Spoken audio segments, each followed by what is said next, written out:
Ok, bon bah alors c'est parti quoi.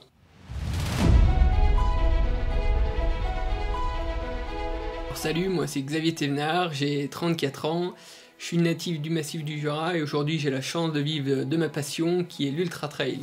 Et je suis aussi ambassadeur Sport Planète avec Maïf. L'idée de faire le tour de l'Île-de-France en alliant plusieurs sports, course à pied, vélo et puis kayak. C'était sur le mois d'octobre, il y avait des états généraux qui étaient organisés par Maïf. En fait, ces états généraux, c'était regrouper différents acteurs du sport pour parler transition écologique, qu'est-ce qu'on peut faire pour baisser nos empreintes carbone dans le milieu du sport. Et puis à l'issue donc de ces états généraux, bah moi l'idée c'était, comme je suis ambassadeur Sport Planète, pour dire bah voilà, on est dans la zone la plus l'endroit le plus urbanisé de France, et d'essayer de trouver encore des corridors écologiques, des voies vertes, des endroits encore avec de la nature, en montrant que c'était encore possible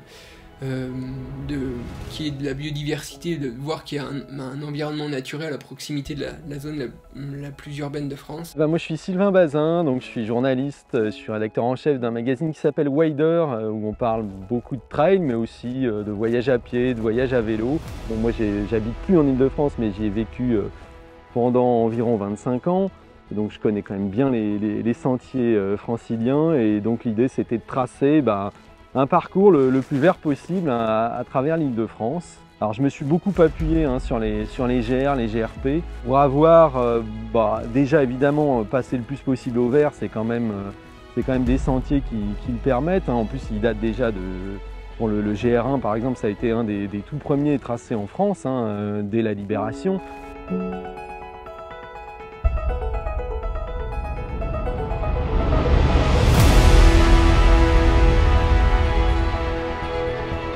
À la base, ça devait être 100 km pour le climat, donc on avait créé un parcours 100 km autour de Paris, puis on s'est rendu compte que c'était pas possible en fait, parce que la ville avait tellement grandi que c'était pas possible, donc c'est pour ça qu'on s'est retrouvé à faire plutôt 250 km. J'ai effectué ce tour avec Clément Chapelle aussi, un éco-aventurier.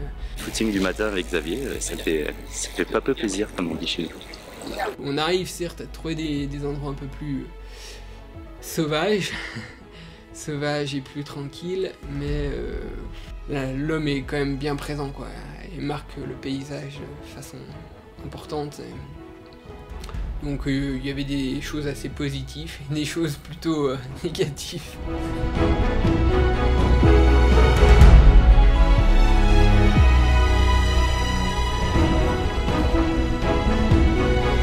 Santé.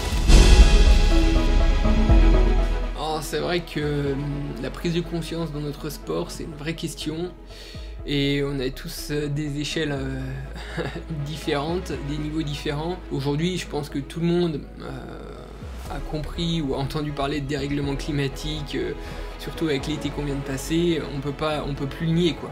On sait que nos activités humaines aujourd'hui, elles sont délétères pour l'environnement, et ça va se retourner contre nous, ça se retourne déjà contre nous.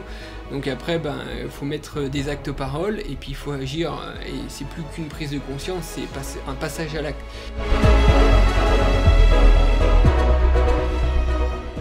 Il y a 50 forêts domaniales en Île-de-France, c'est vraiment l'héritage des grandes forêts royales, et qui n'ont pas tellement changé. On le voit même sur la petite carte. J'ai cette carte donc des environs de Paris de 1775.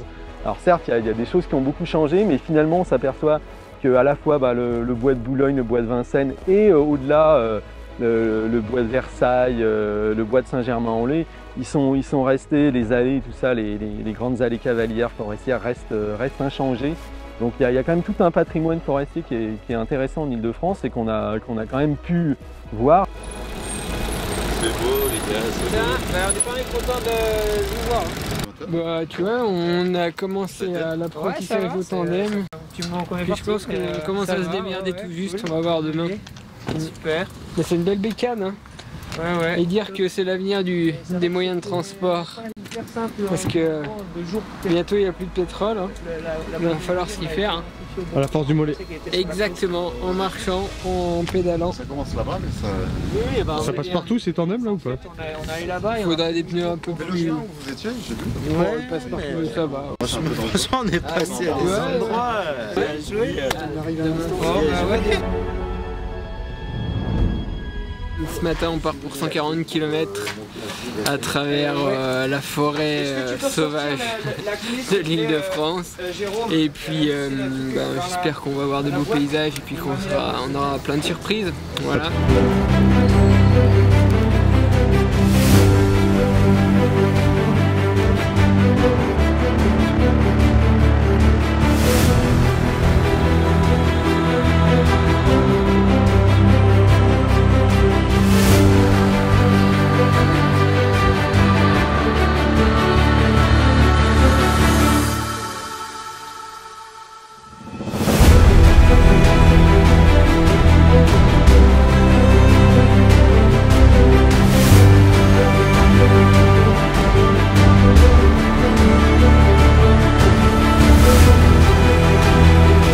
Là, ça sent la fin des haricots. On a vu des belles choses aujourd'hui et des choses moins belles. Ça nous fait rappeler un bon coup derrière les oreilles là, en voyant la réalité.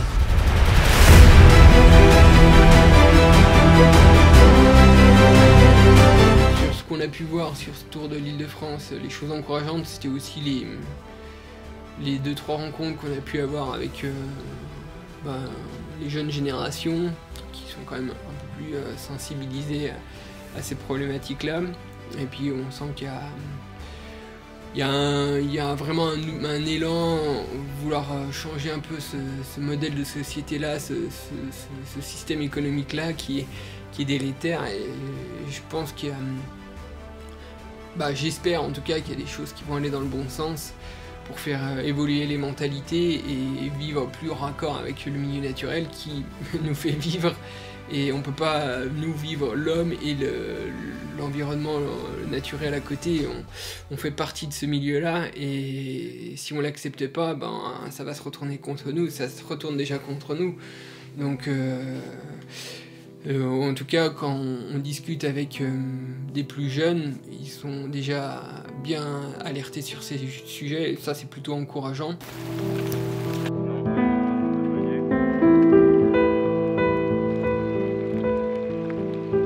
Des moments t'es assez optimiste et des fois t'es pessimiste. Alors après, optimiste ou pessimiste, de toute façon, soi-même déjà, je pense qu'il faut essayer de faire les choses, faire bouger les choses parce que ma foi, si on y arrive, tant mieux, mais si on n'y arrive pas, on pourra se dire au moins on a essayé. Alors ça serait dramatique de ne pas y arriver parce que ça va engendrer plein de choses.